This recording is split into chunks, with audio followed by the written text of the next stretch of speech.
simbahan.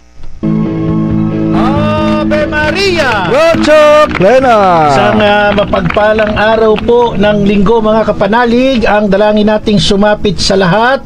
Samahan po tayo ng Panginoon sa mga nakalipas na araw na tayo po ay sinagasaan ng dilubyo, ng bagyo.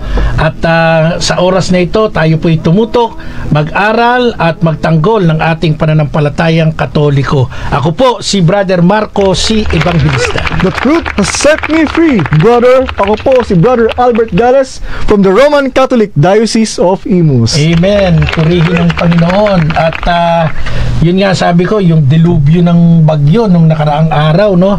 At hindi lang Metro Manila, kundi maraming bahagi ng ating bansa ang talagang nagsaper iba't ibang bagyo. Meron pa daw mga parating. Kaya patuloy po tayong manalangin. Pero sa totoo lang, Brother Albert, hindi ko naranasan yung bagyo nung nakararaan dahil wala po tayo.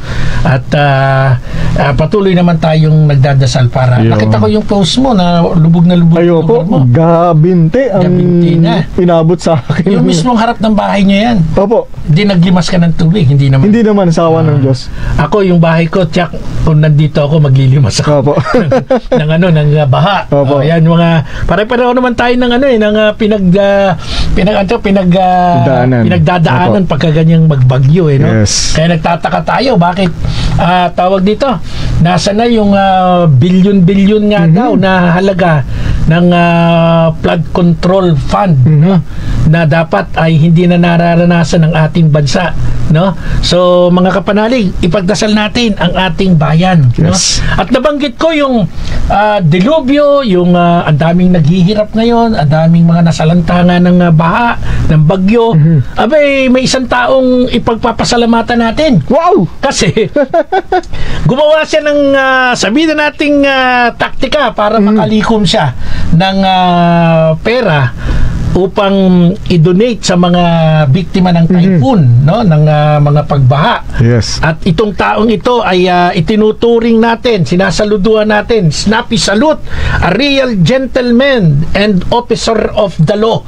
Walang iba, the winner, PNP, Philippine National Police Chief Director, pinakamataas na, for Staff General Nicolas Torre Duterte. Yes. Ang ginawa niya ay fight. Yes. Basta Duterte, flight. What? Diba? So thank you General Nicolas Torre Duterte, ang hepe ng ating pambansang pulisya, kasi lumutang siya doon sa kanilang boxing match dyan po sa Rizal Memorial Coliseum kaninang umaga, ngayong araw na ito ng July 27. At by default, hindi po sumipot yung nag-flight si acting Mayor Baste Duterte. Lumipad po papunta ng Singapore. Natunugan agad ng National Bureau of Investigation. Sila yung nag-report na lumipad na si acting Mayor ng Davao City, Baste Duterte. Kaya General Nicolas Torre Duterte, fight! Baste Duterte, flight. Ganun lang. Ngayon, ang nangyari dito, kaya natin binabanggit, nakalikom po itong dapat sana'y bakbakan ni General Torre at ni Baste Duterte. Nakalikom po ng 300,000 na mula sa ticket. Pumasok yung mga tao doon sa Rizal Memorial Coliseum para manood At bukod dyan, dahil nga sabi ni General Torre ay for charity itong laban na ito, kaya niya kinasahan si Baste Duterte, nakalikom pa ng 16 million pesos from the sponsors for calamity victims. So ito ay produktibo, no? Sino ang tunay na panalo dito? Ang taong bayan. Ang taong bayan, yung mga nasalanta, no, yung mga tutulungan nitong 16.3 million na nalikom sa ginawang pagkasa ni General Torre para kay acting mayor ng Davao City, Baste Duterte. Ulitin ko, General Torre, fight! Duterte, flight! Yan. Natatawa na lang ako sa mga... kasama pala natin, magandang lalaki. Asa na yung ating idol si Jan Gutierrez, may bago na. Re-relievo na sa ito, si Ernest, no? Ernest, magandang lalaki din si Ernest, ha? Siyempre yung ating engineer, Engineer Marlon San Diego, at yung ating technician na nakaupo ngayon. Oy, Jan, anong pangalan ng technician natin? Si engineer lang kilala ko dyan eh. Hindi mo nilalagay yung pangalan eh. Si Jimmy. Ayun, si Jimmy pala. Engineer Jimmy, thank you ha. Okay, so punta na tayo sa topic natin, Brother Albert. Si Father Richmond Nilo pala, yung pinaslang, yung pinatay na pari from the Diocese of Cabanatuan, pinatay nung June 10, ay nagse-celebrate dapat ng birthday ngayon. 51 years old na dapat sana si Reverend Father Richmond Villaflor Nilo, no? Ngayong July 27. Di ba? Sayang, kaso pinatay siya nung June 10. So, ganun pa man, kahit wala na sa atin, in heaven, nagsiselebrate pa rin tayo sa kanyang, gumugunita tayo sa kanyang kaarawan, di ba? At bago tayo dumire-diretso, Brother Albert, ay i-congratulate ko si Brother Lee Santos at kanyang may bahay, si Sister Mika Deity Santos, para sa kanilang first anniversary ng Legion of Mary, Mary Help of Christians Presidium, dyan po sa Timin City, Northeastern Ontario, Canada. They are celebrating their first year anniversary. Legion of Mary, Mary Help of Christian Presidium in Timmins City, Northeastern Ontario, Canada. Wow, you Canada. can congratulate them because you are also a member of the Legion of Mary, right? In Tagalog or in English? In English, because they are in Canada, you know. Happy anniversary! I'm not prepared because I have an headache. Okay, happy anniversary anyway. And the primary motto of the Legion of Mary is what? Ad Jesum per Mariam. Ad Jesum per Maria. Mabuhay po kayo, mga Legion of Mary, ng Ontario, Canada. Okay. So ngayon, mga kabanalig, let's go to our topic. July 27. Meron ka bang naalala pag July 27? Meron po eh. Albert, ano yan? Meron eh. Yung 111th founding anniversary ng Iglesia ni Cristo ng Pilipinas. Ng Pilipinas. 1914. Kasi pag sinabi mong Iglesia ni Cristo, pag in English, Church of Christ, nung ako'y nasa Bangkok, nagpa-picture ako sa isang napakalaking signage dun eh. Wow. Nakalagay Church of Christ in Thailand. Wow. So dito rin, meron Church of Christ or Iglesia ni Cristo, Manila or Philippines, no? At kahapon nag-celebrate tayo ng kapistahan ni Santa Ana. Hindi mo po pwedeng basta alisin yun si Santa Ana pagdating sa kasaysayan ng Iglesia ni Cristo. Bakit? Kasi doon sila nagmula. Doon nag-start si Ginoong Felix Manalo. So anyway, happy anniversary sa mga kaibigan nating kaanib ng Iglesia ni Cristo, di ba? Bagamat magkaiba tayo ng paniniwala, kami naman po'y marunong makiisa sa inyong pagdiriwang sa araw na ito. Ngayon, bakit po ba ini-insist ng kapatiran na ito na July 27 talaga ang kanilang kapistahan? Alam mo kung bakit, Brother Albert? Kung bakit ini-insist nilang July 27? To be exact, 1914 nung ito ay inirehistro, sapagkat ito daw po ang fulfillment ng kanilang prophecy o ng prophecy. Yung Church of Christ ay isisilang, no, o maitatayo uli sa panahon ng pagtatapos ng digmaang pandaigdig noong World War I.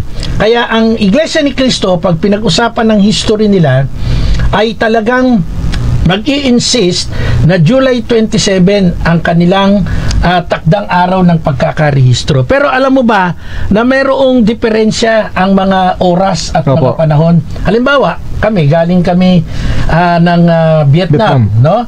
Alam mo ba na sa Vietnam late ng isang oras dito sa Pilipinas. Pag pumunta ka ng iba pang bansa, bagamat nasa Asia, meron naman diyang lamang sila ng oras, tapos tayo naman ng late. So ito ay tinatawag nating mga pagbabago ng mga oras, ng mga panahon. Ngayon, noong 1844, si Spanish Governor General Narciso Claveria ay nagdeklara, no, to rectify yung timekeeping error. At ang ginawa niya ni Spanish Governor General Claveria, minove niya yung kalendar ng Pilipinas ahead. So may kwento yan eh. At ang resulta, nung December 31, 1844, ang virtually nagkaroon ng pagbabago yung Filipino calendar. Nag-skip ito ng January 1 ng 1845. So that is a difference, mayroong diferensya of 1 day. At sa kabila nito, meron pa ring mga tao na nananatili, hinahawakan nila yung timekeeping error. Habang itong si General Claveria na naglilingkod sa Pilipinas ay talagang ini-insist na mayroong mga changes o may mga pagbabago in terms of timekeeping at saka yung mga pagbabago ng date ng ating mga kalendaryo. Ngayon, sa turo ng Iglesia ni Cristo sa pamamagitan ni Ginoong Felix Manalo, nire-reinforce niya ang doktrina na ang registration date ng kanilang simbahan associated sa Pilipinas na tinatawag nating Iglesia ni Cristo 1914 ay yung tatak ng pag-end ng World War I, no? Okay, Brother Albert, mga kapanalig, pinag-uusapan natin bakit ba nag-i-insist ang mga kaibigan natin sa Iglesia ni Cristo na July 27, 1914 na itatag ang kanilang simbahan. Una, yan ay naka-insist sa kanilang doktrina. Tama, yes. No? Pero tulad ng binanggit ko sa iyo kanina, Brother Albert, sa inyo lahat, mga kapanalig, ang totoo po, meron pong depekto yung araw doon po sa doktrinang sinasabi ng Iglesia ni Cristo according sa turo ni Ginoong Felix Manalo. Kasi nga po, may tinatawag na pagbabago ng date, pagbabago ng oras. At yan po, kahit hanggang ngayon, umiiral yan. Merong late, merong advance, merong katulad sa Samoa, si Brother Marlon Asuelo. Tayo, nakaraos na ng New Year. Tapos na New Year natin. Sa Samoa, magsisimula pa lang yung New Year. So meron nung ganong mga diferensya ng pagbabago ng araw at ng mismong oras. O tuloy natin. Ano ba ang nangyari nung July 28, Brother Albert? Ito yung kung according to the history, yung Austria-Hungary, no? Nagdeklara sila ng gera, no, sa Serbia. Isang buwan makalipas ang isang assassination na attempt or yung assassination na siyang naging hudyat ng pagkamatay o pagkasawi ni Archduke Franz Ferdinand ng Bosnian Serb at isang kabataan na si Gavrilo Princip noong June 28. So, ano ang koneksyon niyang July 28 na yan? Kasi sabi ng Iglesia ni Cristo, July 27, 1914, nagsimula ang gera. Doon doon nag-spark, bam! Gera na.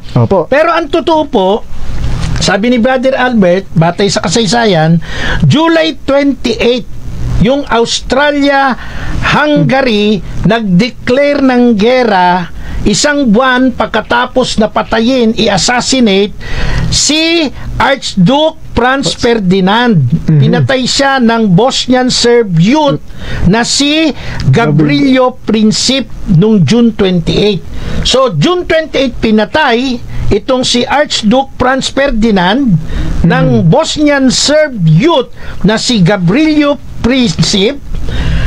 July 28, 1914. July 28, 1914, doon po nagsimula ang gera. At yung deklarasyon na yan, yung gera ng Austria-Hungary, pinadala nila laban sa Serbia around 11 in the morning na nangangahulugan ng alas 5 ng umaga sa Washington, D.C. At alas 2 ng umaga sa California, USA. At 12 midnight sa isla ng Hawaii. At all on the same date of July 28, 1914. Meaning, it would only be in the two westernmost time zones reckoning from the Greenwich Mean Time where the July 27 date would be valid. That is the Anywhere on Earth or AOE calendar designation characterized by Baker Island. Not midway, despite its name implying it is in the middle. So this reasoning would hold even if one would take into consideration that the declaration of war was received by 12:30 p.m. Since Baker Island would still have 30 minutes to spare. So, the first shots of the war, ang unang putok, ang unang sigwada ng digmaang pandaigdig, yung First World War, however, would definitely fall. Ito'y nagsimula on July 28 according to the Anywhere on Earth calendar o AOE calendar. And the following the actual course of the Great War, Austria-Hungary would not be able to begin their campaign against Serbia until August 12 of 1914, a total of 15 days after the declaration of war. So mga kapanalig, ang aral ng Iglesia ni Cristo, ang July 27, the fulfillment of the prophecy para kay Felix Manalo. Kasi July 27 daw, nagsimula ang gera o ang World War I, which is kontraryan doon po sa tunay na tala ng history. Kasi nga, nung nagdeklara, ulit-ulitin natin, ng gera ang Austria-Hungary laban sa Serbia, yung declaration of war ay nangyari ng 11 in the morning, ulitin ko, na nangangahulugan yung 11 in the morning sa Austria-Hungary ay alas 5 ng umaga sa Washington, D.C., alas 2 ng umaga sa California, at alas 12 ng hating gabi sa Hawaii. At lahat ng oras na ito, lahat ng deklarasyon na ito ay nangyari o naganap July 28. So, ang ibig sabihin, yung aral ni Felix Manalo, July 27, 1914, na simula ng gera ay palpak agad. Palpak agad. Kaya ho, tayo nagpapaliwanag ng bagay na ito sapagkat napakahalaga po ang katotohanan ng kasaysayan. Yes. Pag ang kasaysayan, hindi mo tinumbok na totoo, ikaw ay hindi makararating sa kasalukuyan. Kaya dito sa puntong ito, makikita na agad natin ang malaking pagkakamali sa aral na nagsimula ang gera ng July 27, fulfillment of the prophecy. Palpak yung prophecy ito. Di ba? Yes. July 28 ang official na tala ng simula ng gera. Yes. At take note, declaration pa lang po iyon. Sapagkat meron pang naganap na pagitang 15 days, August 12, 1914, total of 15 days after the war declaration, doon talagang naghalo ang balat sa tinalupan. World War I. Tandaan niyo po yan. Importante yan, Brother Albert, ha? Kasi ang history dapat po ay pinipreserve natin yan na intact, na totoo. Yes. Hindi tayo pwedeng gumawa dyan ng mga pahayag na hindi ayon sa katotohanan. Di ba? Mahirap na ibahin natin mahirap na ibahin natin. Hindi tayo makakatumbok sa totoo, sa katotohanan. Ngayon, pag kinausap natin ang mga kaanib ng Iglesia ni Cristo 1914, sinasabi nila na hindi naman talaga nagtatag si Felix Manalo ng isang iglesia. Dito meron po tayong referensya, mga kapanalig, no, kung kayo po ay nanonood sa atin sa pamamagitan ng ating Facebook Live sa DCRB, no? Ito po, pinapakita ko isang magazine, ha? Ito yung sambahan nila sa Santa Ana, Where It All Began. Ayan, nakalagay po sa title. Pasugo, nilathala ng May 2000, volume 52, number 5. Sa page 13, Brother Albert, no? I-excerpt natin yung isang bahagi. Ano yung title? Tingnan mo. Tapos sino yung writer? Sino yung writer niya? Walang writer, no? Wala pong writer. Nakalagay lang, Pangulo Tudling. O, ano sabi? Hindi nagtatag ng isang bagong iglesia ang kapatid na Manalo. Ang isinagawa niya ay ang pagpapanumbalik ng iglesyang itinatag ng Panginoong Hesukristo, sapagkat ito'y natalikod sa pananampalataya pagkamatay ng mga apostol. Dahil dito, kailangan ito'y muling bumangon. Okay, so dito sa aral nila, galing sa pasugo nila yan, Brother Albert, sabi dito, hindi nagtatag ng isang bagong iglesia ang kapatid na Manalo. Pero, pag tiningnan natin sa National Historical Commission, meron pong nakalagay dun sa marker na July 27, 1914, itinatag ang isang samahang organisasyong pangrelihiyon. Ang deklarasyon pa nga dun isang organisasyong pangrelihiyon kung saan sinasabi po na ito ay itinatag ni Ginoong Felix Manalo July 27, 1914. Ngayon, contrary dito sa kanilang statement, hindi nagtatag ng bagong iglesia ang kapatid na Manalo. Ang isinagawa niya ay ang pagpapanumbalik ng iglesyang tinatag ng Panginoong Hesukristo sapagkat ito'y natalikod. Naku, tututulan nating mahigpit yan, mga kapanalig. Bakit? Bakit po hindi maaaring matalikod? Bakit hindi po maaaring mabuwag o mawala? No? Ang simbahang tunay na tinayo ng ating Panginoong Hesukristo. Una, paano po ba pinakilala ng banal na kasulatan ang kaugnayan ng simbahang tinatag ni Hesukristo sa kanyang sarili? Brother Albert, paano ba ipinakilala ng Biblia yung relasyon ng Panginoong Hesukristo sa mismong simbahan na kanyang itinayo? Ang sabi po dito sa Efeso chapter 2 verse 15, na inalis ang pagkakaalit sa pamamagitan ng kanyang laman, kahit kautusan na may mga batas at ang palatuntunan, upang sa dalawa ay lalangin sa kanyang sarili ang isang taong bago. Sa ganito'y ginagawa ang kapayapaan. Hindi maaaring matalikod o mawala ang tunay na simbahan ni Jesus ang nagtatag, sapagkat si Jesus at ang kanyang simbahan ay kinikilalang isang taong bago. At matapos mawala ang direktang kaugnayan ng mga tao o mga Israelita sa Diyos, minabuti ng ating Panginoong Hesukristo na lumikha ng isang bagong tao. Si Jesus ang ulo at ang kanyang simbahan ang kanyang katawan. Ito ang ipinakilalang bagong tao ng banal na kasulatan, at atin pong basahin sa aklat ng Colossus chapter 1 verse 18 at Efeso chapter 5 verse 23. And he is the head of the body, the church, even as Christ is the head of the church, and he is the Savior of the body. Ang bagong tao na binabanggit sa Efeso chapter 2 verse 15 ay siyang magdadala o magbibigay ng kapayapaan sa pagitan ng mga tao at ng Diyos, na ang ibig sabihin ay pakikipagkasundo para sa kaligtasan. Sino yung bagong tao na binabanggit?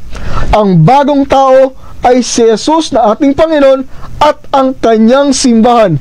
Si Jesus ang ulo ng katawan, at ang katawang tinutukoy sa bagong tao ay ang kanyang simbahan, at ang ililigtas ni Jesus ayon sa Efeso chapter 5 verse 23 ay ang kanyang katawan na siyang simbahan, ayon sa Colossus chapter 1 verse 18. Ayun, maliwanag ang pagkakatukoy mo, Brother Albert. Uulitin lang natin yung isang part sa sinabi mo.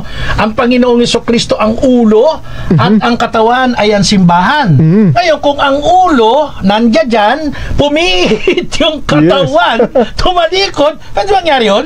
Yung ulo nakaharap, tapos tumalikod yung katawan. Hindi pwede. Nakakatakot yun. Nakakatakot. At saka hindi, patay yun. Diba? So, tandaan niyo po, ang simbahan ay ang katawan at ang ulo ay ang Panginoong Hesukristo. Mag-isip lang po kayo, pwede bang matalikod ang simbahan, ang katawan ni Jesus tulad ng turo ng Iglesia ni Cristo tinatag ni Ginoong Felix Manalo, July 27, 1914. Mga kapanalig, nasa ikalawang bahagi na po tayo ng ating palatuntunan, Apologetika. Salamat sa Diyos sa pagkakataon na tayo po'y makapaglingkod sa pamagitan ng ating tinig sa loob ng 18 taon. Wow! Grabe. No? Dalaga na. Dalaga na. Ako'y talagang very grateful to the Lord. Siyempre, sa ating management, sa dating Pangulo, Father Anton City Pascual, nagbukas ng pinto para sa atin. At yung ating kasalukuyang Pangulo, ang ating minamahal Reverend Father Roy Billen, patuloy na nagbubukas, pati bintana, binuksan na. At siyempre, yung ating mahal na station manager, Madam Risa Mendoza. Okay, purihin ng Diyos. At syempre, bago tayo dumiretso sa ating mainit na paksa, Brother Albert, gusto kong i-congratulate ang ating partner, ang ating kasama sa misyon, ating co-anchor. Ngayon ay isa ng ganap na doktor. Doktor, hindi doctor of medicine. Siya po ay doctor of philosophy. No, ang ating minamahal, ginagalang mula sa bayan ng Pateros at ng San Joaquin, Pasig City, Dr. Jose Santos Jr., PhD, cum laude.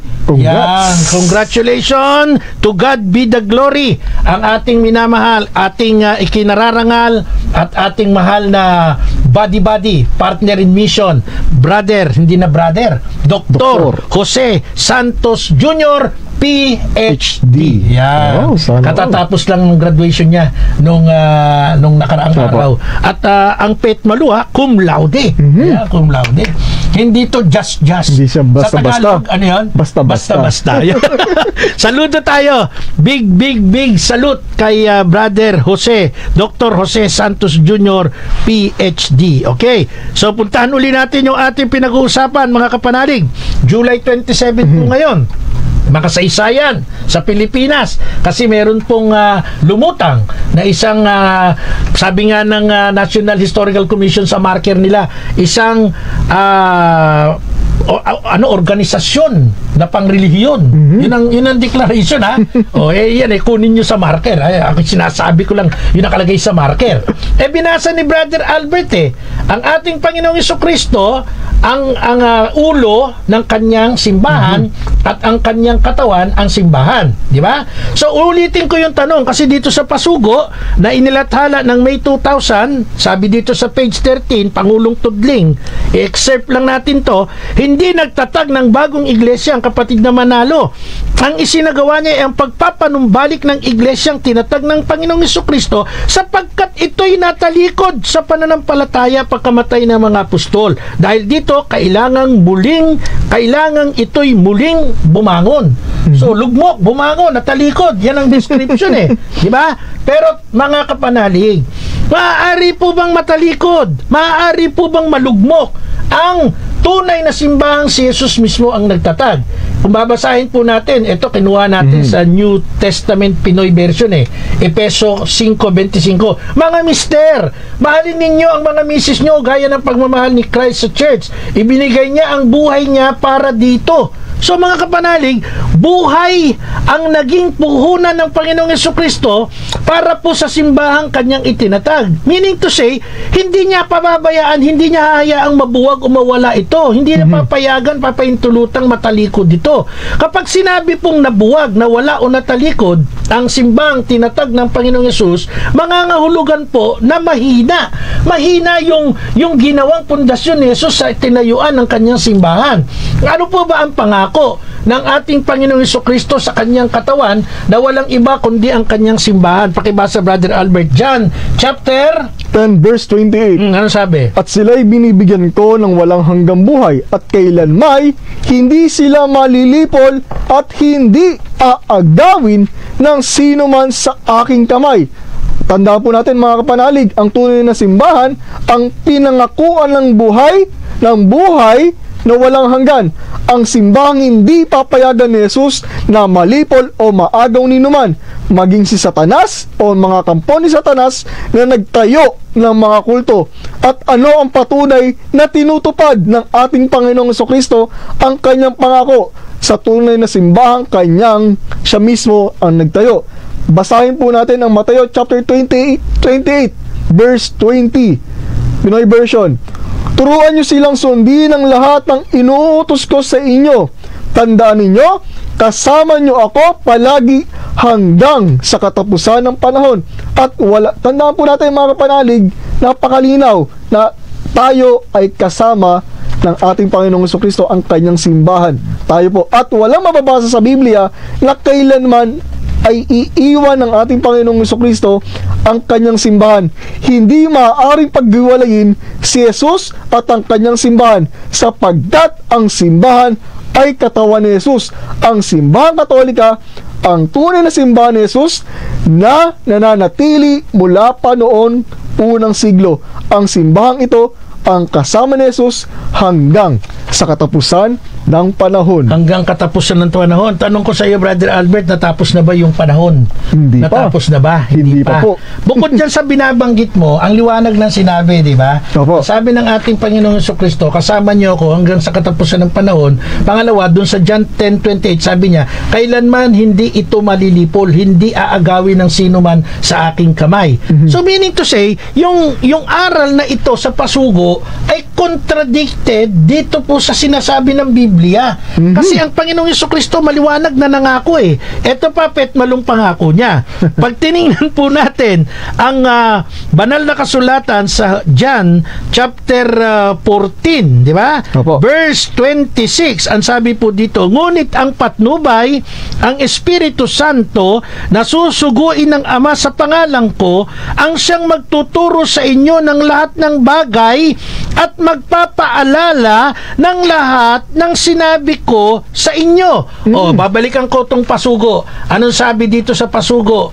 May 2000.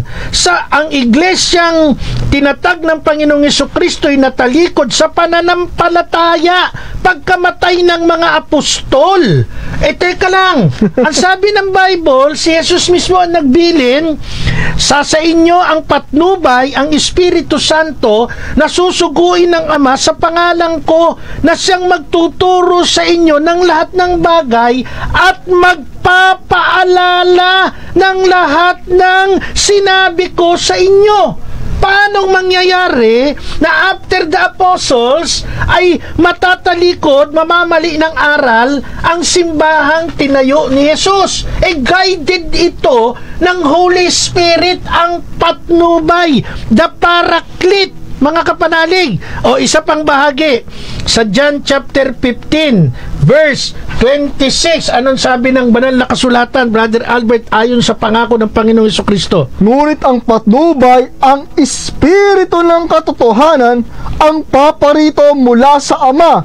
Susuguin ko siya sa inyo buhat sa Ama, at siya ang magpapatotoo tungkol sa akin, at ang magpapatotoo rin kayo tungkol sa akin, sapagkat sa pasimula pa'y kasama ko na kayo. Ano pagkakaintindi mo dyan, Brother Albert? Ibig sabihin mga kapanalig na talagang hindi tayo iiwanan. Word by word, di ba? Yes, kasama ko kayo. Napakalinaw po mga kapanalig na talagang hindi kailanman nagsisinungaling ang ating Panginoong Jesucristo, sapagkat siya po ay talagang nagsasabi ng totoo. At tayo, hindi, kasama na Brother tayo. Albert, mga kapanalig ang klaro ng sinabi Opo. dito sa John 15:26 di ba? Ang patnubay, ang Espiritu ng katotohanan. Susuguin siya mula sa Ama. Siya yung magpapatotoo tungkol sa akin. Ito ang kasunod. Magpapatotoo rin kayo tungkol sa akin, sapagkat sa pasimula pa'y kasama ko na kayo. So pag binalikan mo yung Mateo 28 20, sabi niya doon, ako'y kasama ninyo hanggang sa katapusan ng sanlibutan. So kung titingnan natin ang pasugo, sino paniniwalaan mo? Yung Jesus na nangako, tandaan nyo, kasama nyo ko hanggang sa katapusan ng sanlibutan. Yung Jesus na nangako, sa inyo ang patnubay, ang Espiritu Santo, ang Espiritu ng katotohanan, magpapaalala sa inyo, magsasabi sa inyo ng katotohanan. O, ang pasugo na nagsasabing natalikod sa pananampalataya pagkamatay ng mga apostol. Ibig sabihin, yung promise ni Jesus, yung guide ng Holy Spirit, hanggang sa panahon lang ng mga apostol, during the time of the apostles, nung mamatay yung mga apostol, ay, bye-bye, tatalikod na muna kayo, ha? Tatanggapin nyo muna yung aral ng iba, tatanggapin nyo yung aral ng demonyo. Ganun po ba ka-weak ang Espiritu Santo? Ganun po ba ka-weak ang testamento o ang tinatawag na pangako ng Panginoong Jesucristo?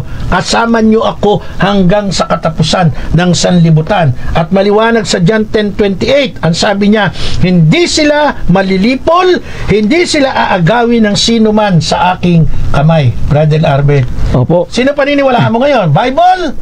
Si Jesus? O si Felix Manalo Pasugo? Di ang Bible. Pag naniwala ka sa Panginoong Kristo. Diba? Panginoong Diyos Opo. naman. Oh, isip-isip din pag may time. May gusto ko idagdag? Opo, may gusto pong idagdag. Itong mga tagapangaral ng Iglesia ni Cristo, talagang meron silang pinapangaral Hindi luma, kundi bagong ebanghelyo na labas sa ipinapangaral ng ating mga apostol. Katulad, may babala si Apostol San Pablo, at ang sabi niya dito sa Galatia chapter 1 verse 8 sa magagandang balita Biblia, subalit kahit kami o isang anghel mula sa langit ang mangaral sa inyo ng magandang balita na iba sa ipinangaral namin sa inyo, parusahan nawa siya ng Diyos. Yun, di ba? Kaya nga, ibang mabuting balita. Ibang mabuting balita. Walang kaibahan yan dito sa tagubilin pa rin ni Apostol Pablo, di ba? Opo. Dito po sa tinatawag nating sulat niya sa 2 Corinto chapter 11 verse 13. Hindi sila tunay na apostol, kundi nandaraya lamang, sapagkat si Satanas man ay maaring magkunwaring anghel ng kaliwanagan. Sino ba nagpapakilalang anghel, Brother Albert? Si Felix Manalo. Wow. Diba? Kaya hindi katakataka na magkunwaring lingkod ng katwiran ng kanyang mga lingkod. Ang kanilang kainatnan ay ayon lamang sa kanilang mga gawa. Kaya mga kapanalig, klarong-klaro yung binasa ni Brother Albert sa Galatia chapter 1 verse 6. Nagtataka ako kung bakit kay dali ninyong tinalikdan ang Diyos na tumawag sa inyo sa pamamagitan ng pag-ibig ni Kristo at bumaling kayo sa ibang mabuting balita. Akala mo lang mabuting balita yung iyong binabasa, iyong tinatanggap, but the truth is, ito yung mga taong nagkaroon ng aral ng pagbabahabahagi, pagkakawatak-watak. At hindi lang yun, yung Jesus na naging tagapagligtas nila, ang una at ang huli, pinalitan nila ng huling sugo pa.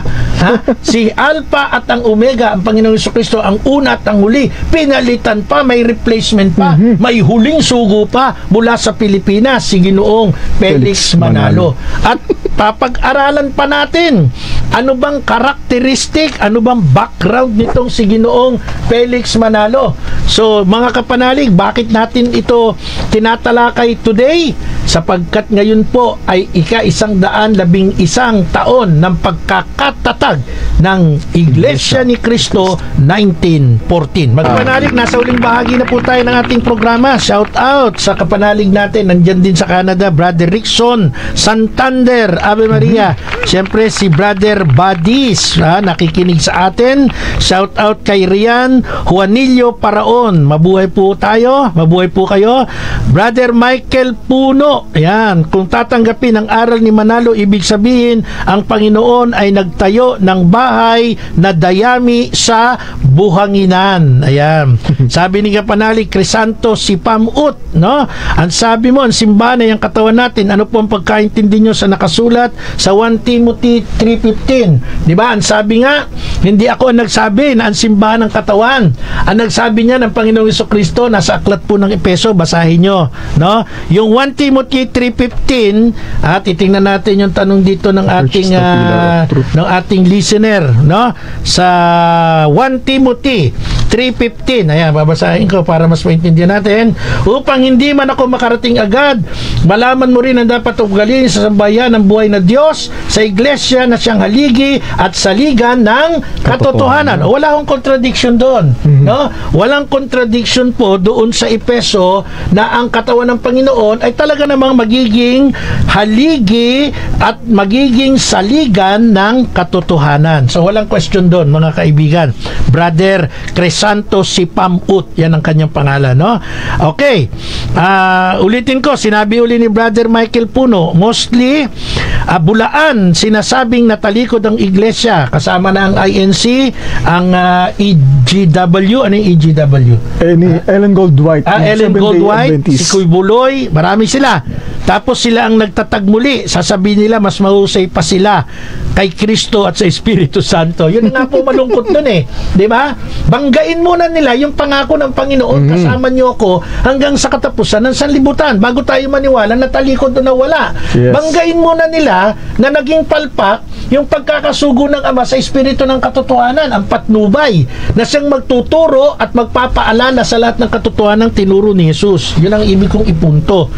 Shout out, salamat po kay Brother Don Bon, nagpadala ng 10 stars sa ating Facebook Live, no?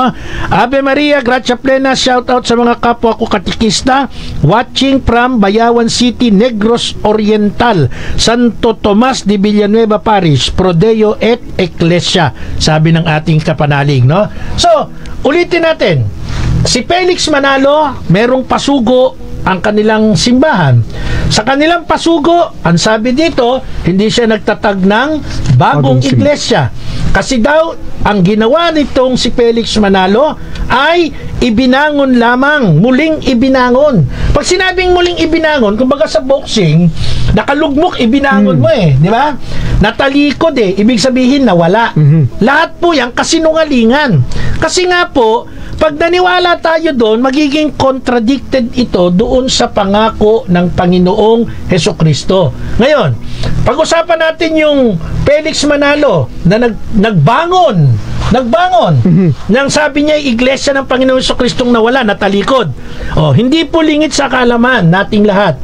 Si Ginoong Felix Manalo pinanganak May 10, 1886. Yan po ay nangyari pagkasilang niya dyan po sa bahagi ng Katipasan, Taguig.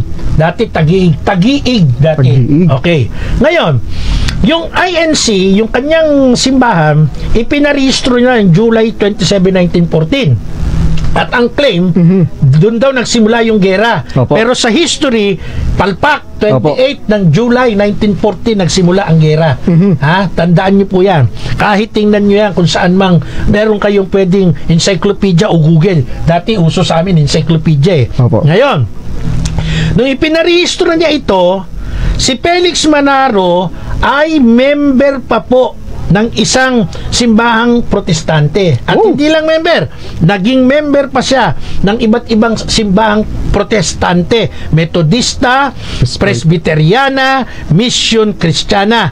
At nung itinatag niya yung kanyang simbahan, hindi po yan INC as in Kristo, kundi INK, kumbaga sa tinta ink, INK. Yan ang original na pangalan yan. Tapos nagkaroon ng amendment, naging INC. Dalawa po sa mga eksenang pag-uusapan natin, hango mismo sa pelikulang Felix Manalo noong 2015, nirelease sa lahat ng mga sinihan. At ito po, hindi to marirelease kung hindi to inaprubahan ng pamunuan ng iglesia. At ang artista dito, yung kamukha mo eh, si Dennis Trillo. Yes! Diba? Okay.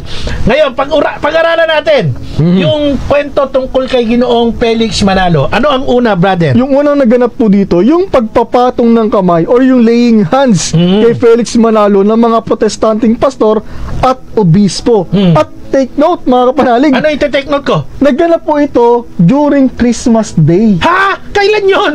December 25, 1918. Ibig mo sabihin, si Felix Manalo inordinahan kasi yung laying of hands Opo. na yan, ordination yan eh. At ito, ulitin ko, galing to sa pelikulang Felix Manalo na pinagbidahan ng kamukha mo. Dennis Trillo. Dennis Trillo.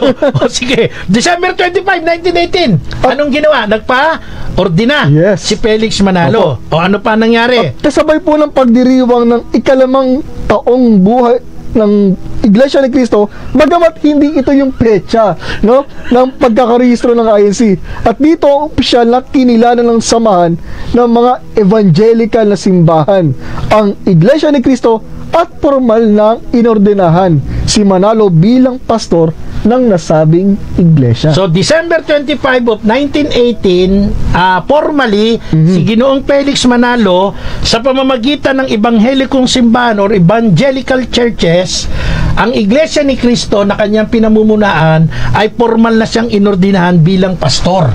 Bilang pastor. Okay.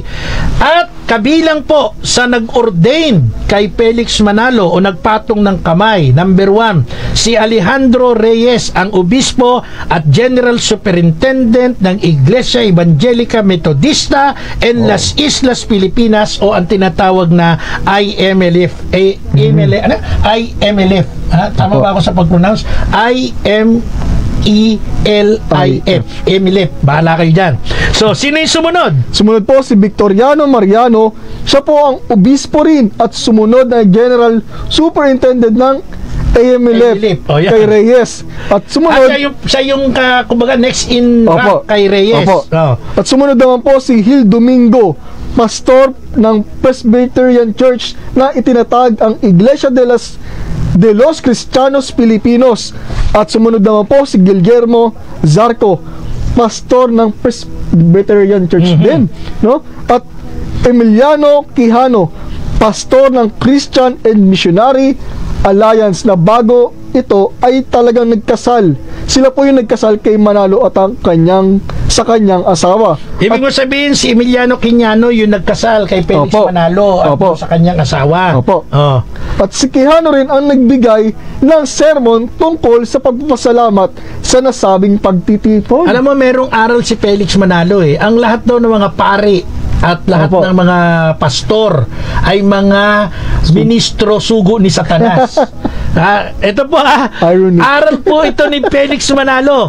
Lahat ng mga paring Katoliko, paring Aglipay, paring Episkopal, o kung ano man pari, mga pastor, kayong lahat ay mga sugo ni Satanas. Pero take note, December 25, 1918, si Felix Manalo po ay nagpaordina sa mga pastor na sugo ni Satanas. Ayan. Ano na siya ngayon? Sugo na rin. Sugo na rin Satanas. Recorded po ito. May mga pangalan tayong binabanggit sa kasaysayan. Ngayon, kung maalala po natin, taong 1918, yun nga yung pinag-uusapan natin kung kailan nagwakas yung unang digmaang pandaigdig. Ang Pilipinas po naging sangkot din sa digmaang ito. At dahil na rin sa pagiging teritoryo ng Estados Unidos, at marami pong mga Pilipinong sundalo ang namatay sa digmaang ito. Ito, matapos maordinahan, naipakita sa pelikula. Ulitin ko yung pelikula na inilabas po noong 2015. Felix Manalo title. Kahit tingnan nyo yan sa Google. Ang artistang gumanap dyan si Dennis Trillo. Matapos maordinahan, sa pelikulang binanggit natin na Felix Manalo, nag-aral pa si Felix ng relihiyon sa isang protestanteng paaralan. Nag-aral pa. At ang pangalawang eksena naman, ipinakita ang pag-iimbita ng mga Hapones kay Ginoong Felix Manalo upang maging pinuno ng itinatag nilang Evangelical Church of the Philippines. Ito po ang samahan ng mga simbahang protestante na katulad ng unang binuo ng mga Amerikano noong 1901. Ayun. At ang isang pagkakaiba nito, mga kapanalig, ang mga Pilipino na ang layo ng mga Hapon na manguna sa samahan, at kung maalala po natin, panahon na ito ng ikalawang digmaang pangdaigdig or yung World War II. So, ibig sabihin, mga kapanalig, halos 3 dekada na ang pagitan nito at ng pagsisimula ng Iglesia ni Cristo.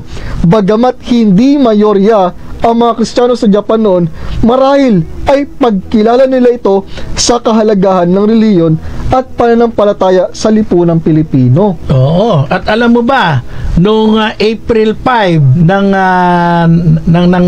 taong ang mga ang mga Hapon Opo. ay nag-aanyaya kay Felix Manalo na manguna dito sa kanilang Evangelical Church of the Philippines. Sa Greater Manila po, nagkaroon ng observance ng Easter Sunday, at ito'y ginawa alas 10 ng umaga sa Central Student Church, corner ng San Luis and General Luna, dito po sa Maynila. Kasama po sa mga simbahang yan na nakipag-cooperate ay ang Baptist Church, Church of Christ Discipline, Church of Christ Manalo, Church of Jesus Christ, New Jerusalem, Episcopal Church, Evangelical Christian Church, General Assembly of the Peacemakers, Adorna of the Church of the Lord, Eternal Christian Church, the Kingdom of God Church, Iglesia ni Cristo, Iglesia Evangelica, daming Iglesia ni Cristo, Unidad de Cristo, Independent Evangelical Church, Lord Jesus Christ, the Methodist Church, Methodist Evangelical Church, EMELIP, Philippine Methodist Church, Salvation Army, United Evangelical Church, and the Japanese Congregation of the United Church of Manila. Ang tawag nila dito, the Union Service, na inisponsoran ng Philippine Federation of Evangelical Churches. Wow. Isipin ninyo, yung nagbangon sa simbahan ni Jesus, sabi niya ay nawala, natalikod. Kasama pala sa different denomination ng mga protestante. Kasama, inordinahan ng mga pastor protestante. Tanong, yung mga ito, yung mga churches na ito, kung saan siya belong, ito bang mga ito naakay niya doon sa sinasabi niya, hoy, yung mga simbahan ninyo natalikod dito na kayo uli, sama kayo sa akin, magbabangon tayo, magpapanumbalik tayo, ginamit kasi term dito kailangan bumangon, magbabangon ako ng talagang simbahan ni Jesus. Join kayong lahat dito. May sumama ba sa kanya? Sumama ba sa kanya yung nag-ordain sa kanya na si Bishop Alejandro Reyes? Sumama ba sa kanya si Hil Domingo, Pastor Presbitano? Sumama ba sa kanya si Guillermo Sarco? Sumama ba sa kanya yung nagkasal sa kanila si Emiliano Quiano? Wala akong sumama sa kanya kahit isa. Bakit? Alam naman nila yung capacity. Alam nila kung sino yung kaharap nila. Kaya mga kapanalig, nakalulungkot man, 111 years na sila, pero dapat nating isiwalat ang kanilang kamalian ng aral. So marami pa po tayong nais na pag-usapan at talakayin. Dangat nga lamang gahol ang ating oras. Samahan nyo kami uli sa susunod na linggo ng ating programang Apolohetika. Ako po si Brother Marco C. Evangelista. Ako po si Brother Albert Gales. Kami po ay nagsasabing sumainyo ang katotohanan. Maraming salamat po.